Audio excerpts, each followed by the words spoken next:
받아야 되는 것들에 대해서 얘기를 했습니다. 예수님 믿기 때문에 당하는 핍박도 그렇지만은 또 우리가 신앙생활 하면서 또 하나님께 받는 연단도 잘 받아야 된다. 고린도전서 10장 13절에는 사람이 감당할 시험 밖에는 너희가 당한 것이 없나니 오직 하나님은 미쁘사 너희가 시험 감당하지 못할 시험 당함을 허락하지 아니하시고 시험 당할 즈음에 또한 피할 길을 내사 너희로 등이 감당하게 하시느니라 이렇게 말씀했습니다. 감당할 수 있게 해주신다 그랬습니다. 이전보다 더 큰 시험이 오는 것 같아도 또 그걸 감당하고 나면 그만큼 더 큰 사람이 되어 있을 테니까 하나님께서 그러한 능력을 주신다고 믿고 나아가면 되는 것입니다. 오늘 읽은 본문에는 이렇게 우리가 신앙생활을 해 나가면서 추구해야 되는 것과 피해야 하는 것 두 가지를 이야기를 하고 있습니다. 우선 추구해야 된다고 하는 권면을 이 긍정적인 표현으로 히브리서 12장 14절에 말씀을 했습니다. 모든 사람과 더불어 화평함과 거룩함을 따르라. 이것이 없이는 아무도 주를 보지 못하리라. 이 추구해야 되는 것이 모든 사람과 더불어 화평하고 또 거룩함, 이것을 추구하라고 권면을 하고 있습니다. 저는 저 나름대로 신앙생활의 하나의 또 제 삶의 모토로 삼고 있는 말씀이 있는데 바로 이것이 히브리서 12장 14절 말씀입니다. 모든 사람들과 화평하고 또 거룩한 삶을 살기를 늘 바라고 있습니다. 그리고 애쓰고 있습니다. 모르는 사람과 화평하는 사람과의 관계 그리고 거룩함은 하나님과의 관계성 속에서 주어지는 것입니다. 이 두 가지가 다 중요하고 연관이 되지만 사실은 하나님과 거룩한 하나님과의 관계성 속에서 거룩함이 우선해야 사람들과도 화평할 수가 있습니다. 하나님과 거룩한 것이 없이 사람과 평화롭다 그러면 그것은 이 성경에서 말하는 평화가 아닙니다. 그것은 세상적인 평화이고 또 잘못하면 거짓 평화가 될 수가 있습니다. 위장된 평화일 수가 있죠. 마치 정의와 평화의 관계하고 마찬가지예요. 정의로움이 있는 평화야 진정한 평화지. 그 안에 정의로움이 없다면 그 평화는 쉽게 깨질 수 있는 거짓 평화일 수 있어요. 지금 우리가 남북 관계가 해빙되는 것 같은 그 모양을 보면서도 의구심을 떨치지 못하는 것은 과연 그 안에 정의가 있느냐 하는 거예요. 진정성이 있느냐 하는 거죠. 정말 김정은 정권을 믿을 수가 있냐. 그 나라의 공의를 펼치지 못하는 그런 정권이 과연 우리하고 대화할 수 있는 파트너가 될 수가 있느냐. 이런 것들이죠. 이 과거에 그 기독교 안에서도 좀 사회운동을 하시는 분들, 이런 분들 보면 평화를 외치기는 하는데 그 안에 거룩한 삶이 없어요. 그러다 보니까 수단과 방법 가리지 않고 자신들이 목적하는 바를 위해서 나아가면서 실제 그 삶 자체가 온전하지 못한 그런 면들을 보았습니다. 그렇기 때문에 이 거룩함이 우선해야 기독교적인 평안이, 성경적인 의미의 평화가 하나님과의 관계로부터 다른 사람들과 형성을 할 수가 있다고 하는 겁니다. 특별히 예수 믿는다고 핍박을 하던 이 시기에는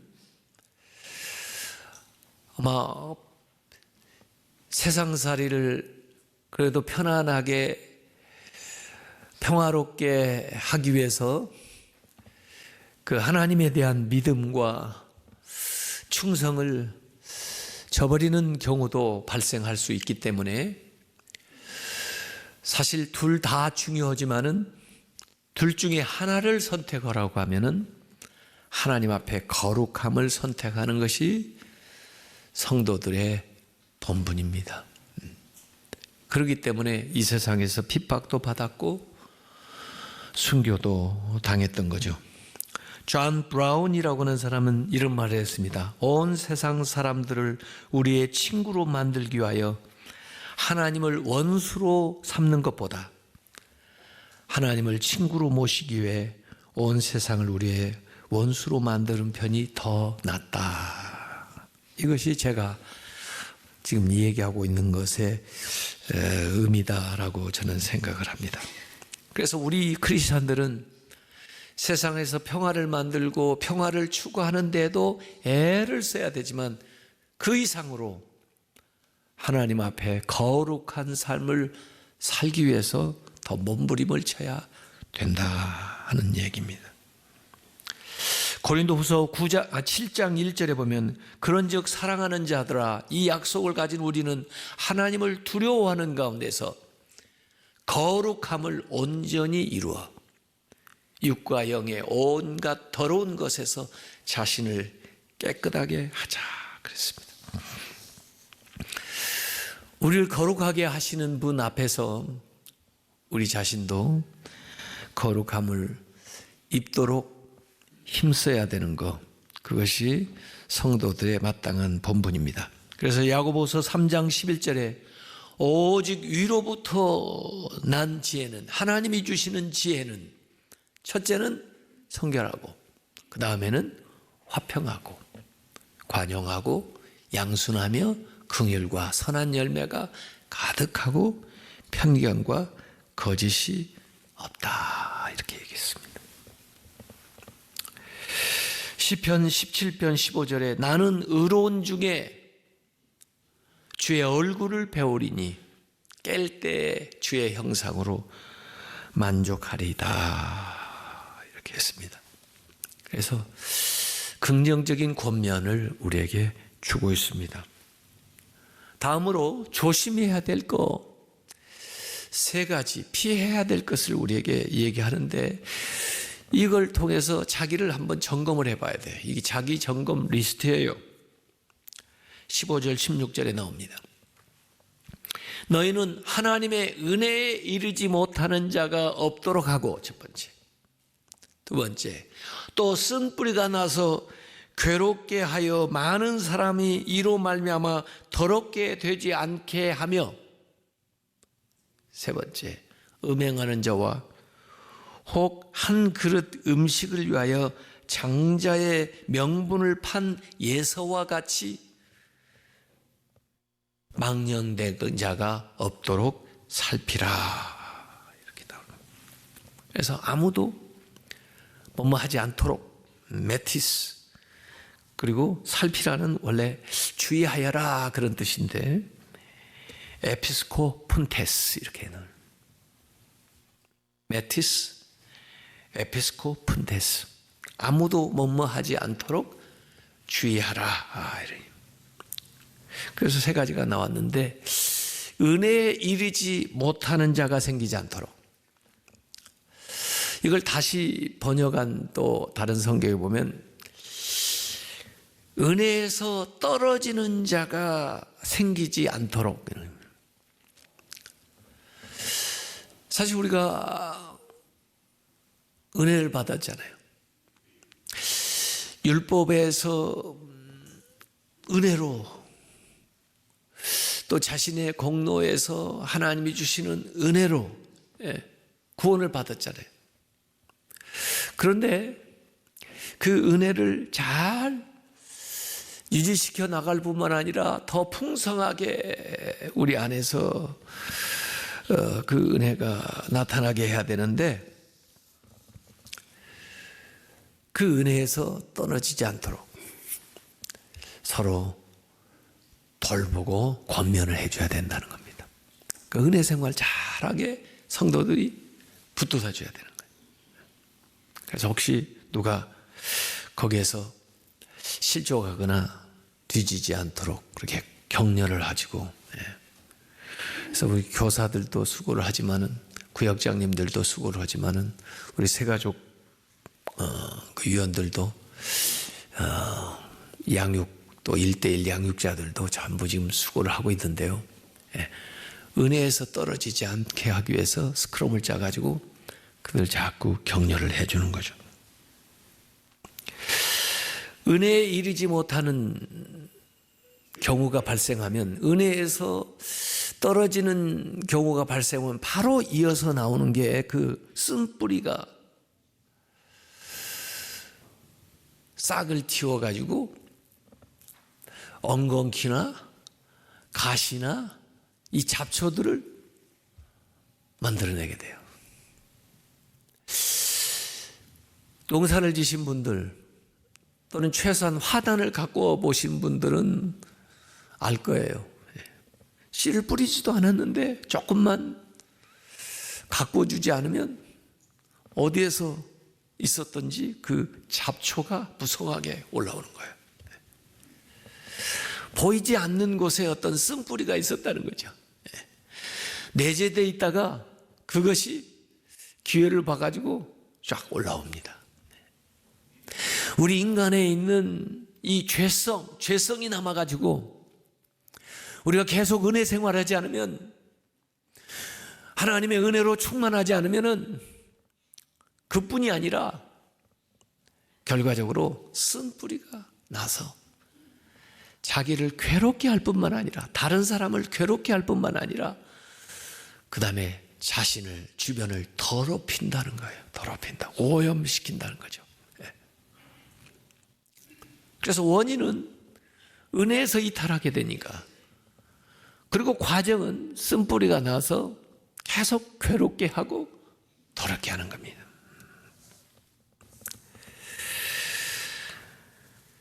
그래서 공동체조차도 어려움을 겪는 거죠. 솔직하게 얘기해서 어려움을 겪는 교회들을 전부 가봤어요. 보세요. 아마 그 교회 어느 사람, 어느 일에서부터 쓴뿌리가 나와가지고 그 다음에 그게 무성하게 번져나가는 거예요. 그러면서 사람들을 괴롭게 만듭니다. 교회에 와서 평안을 얻어야 되는데 평안을 얻지 못하고 괴로워지고, 교회 안에 와서 아까 거룩해져야 되는데 더럽혀지는 겁니다. 이 쓴뿌리가 평화를 깨고 거룩함을 깨는 거예요. 그래서 교회 왔는데 행복하지가 않아요. 교인들을 만났는데 거룩한 삶의 모습이 느껴지지를 않아요. 전부 그렇게 교회가 세속화되고 있습니다. 그러고 나면 결과는 무엇이 되냐면은 에서 같은 짱이 나는데, 여기 음행하는 자와 혹 한 그릇 음식을 위하여 장자의 명분을 판 에서와 같이 망령된 자가 된다 그랬습니다.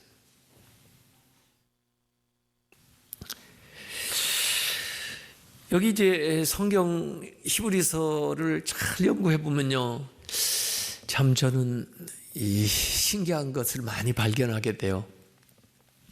히브리서 11장에 보면요, 믿음의 사람들의 이름이 쫙 나왔잖아요.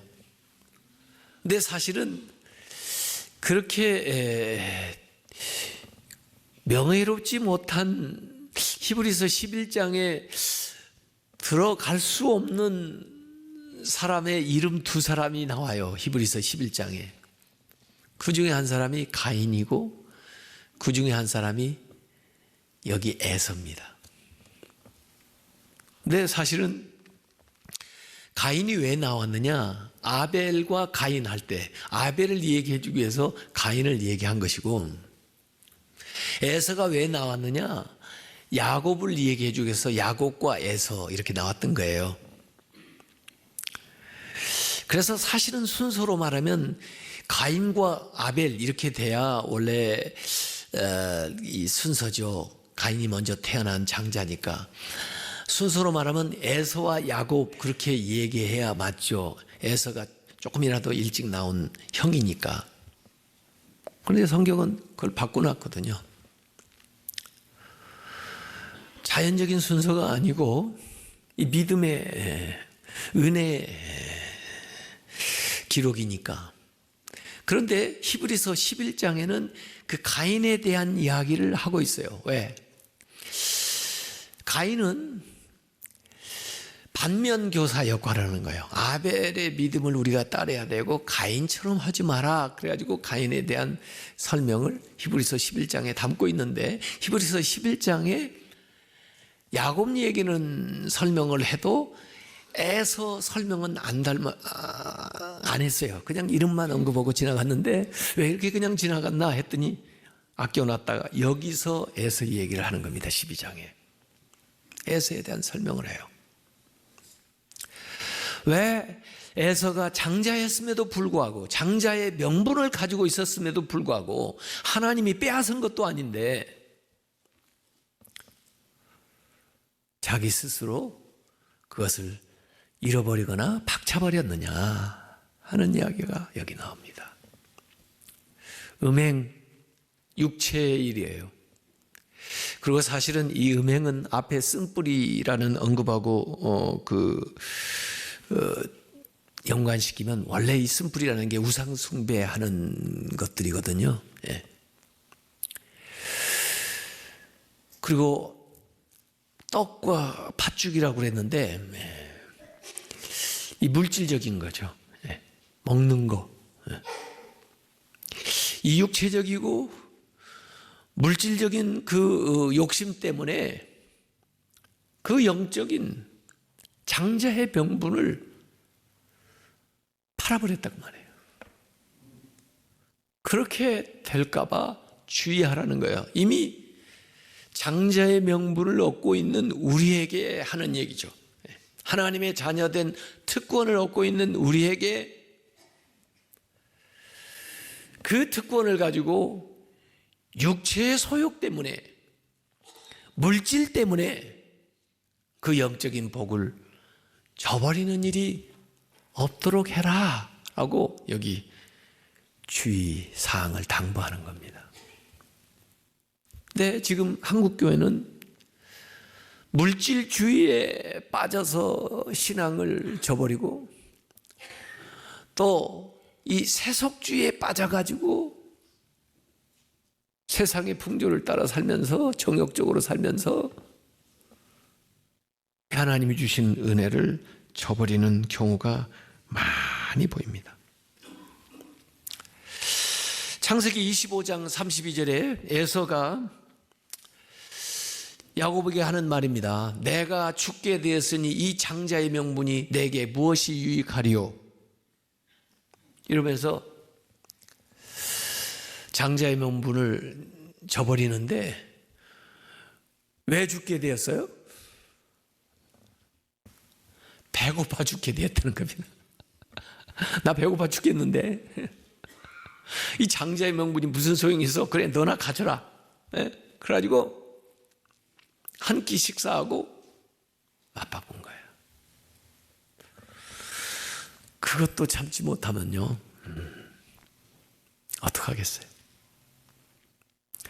죽게 되는 경우가, 그 사람은 배고파서 죽게 되지만 다른 사람들의 경우는 여러 가지 이유가 있을 거예요. 돈이 없어서 죽겠다. 기분이 나빠서 죽겠다. 예? 힘들어서 죽겠다. 그래가지고 그것으로 나에게 주어졌던 이 엄청난 은혜를 그냥 바꿔버린 거예요. 포기해버리는 거예요. 그래서 창세기 25장 34절은 에서의 일에 대해서 에서가 장자의 명분을 가볍게 여김이었더라. 얼마나 가볍게 여겼으면, 얼마나 무시했으면, 얼마나 값싸게 생각을 했으면, 아니 팥죽 한 그릇하고 떡 한 조각에 바꿔요? 네. 자기 생명을 구원할 은혜인데. 그래서 오늘 히브리서에는 피 흘리기까지 대항하라고 그러잖아요. 피 흘리기까지. 그런데 일신의 만족을 위해서, 한때의 쾌락을 위해서, 자기에게 생기는 조그만의 이익을 위해서, 또 그걸 포기하지 못해서 이렇게 행하는 자를 망령된 자, 어리석은 자라고 얘기를 하는 거예요. 순간을 위해서 영원을 저버린, 당장의 박해를 피하기 위해서 영원한 기업과 장자권을 소홀히 여기는 이 위험에 대해서 오늘 이 히브리서는 경고를 하고 있습니다. 그래서 히브리서 12장 17절에 너희가 아는 바와 같이, 모두 다 히브리 사람들이 알잖아요. 에서와 에돔, 에서의 후예들이 어떻게 됐는가. 너희가 아는 바와 같이 그가 그 후에 축복을 이어받으려고 눈물을 흘리며 구하되 버린 바가 되어 회개할 기회를 얻지 못하였느니라. 이렇게 얘기했습니다. 창세기 27장 34절에 예서가 그의 아버지의 말을 듣고 소리 질러 슬피 울며 아버지에게 이르되 내 아버지여 내게 축복하소서, 내게도 그리하소서 그랬지만, 그제서야 원했지만 기회는 지나가고 말았어요.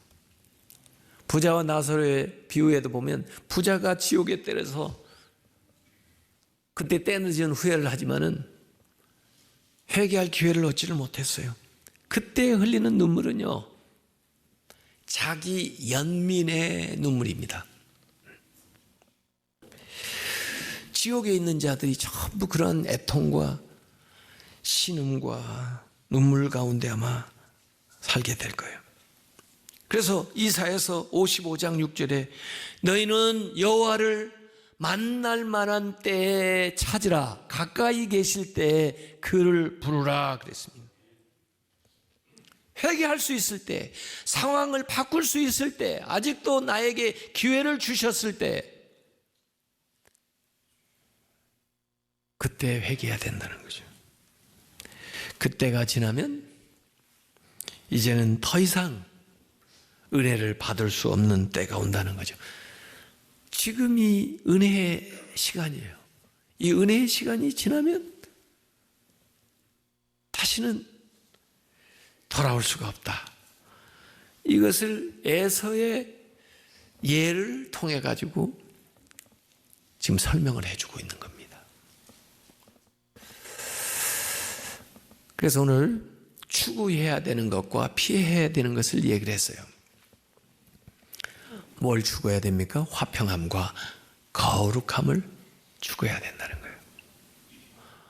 뭘 피해야 됩니까? 사실은 괴로움과 더러움을 피해야 되는데, 그게 뭐냐면 은혜에서 떠나고, 그러면서도 참 이렇게 에서처럼 망령되이 행하는, 참 하나님이 주시는 그 귀한 은사들을 없이 여기, 그러다 보니까 내 안에서 쓴뿌리가 올라와 가지고 가시와 엉겅퀴 이런 것으로 사람을 괴롭게 하고 그리고 내 심령을 더럽게 만드는 이것을 피해야 된다 하는 얘기입니다. 그런 삶을 살기 위해서 인내가 필요한 거죠. 참아야 되는 겁니다. 하나님께서 우리에게 이 참을 수 있는 능력을 주셔서 우리가 거룩한 삶에 도달하도록 그리고 모든 사람들과 화평을 이루도록 우리를 도우시고 함께 하시기를 주님의 이름으로 축원합니다.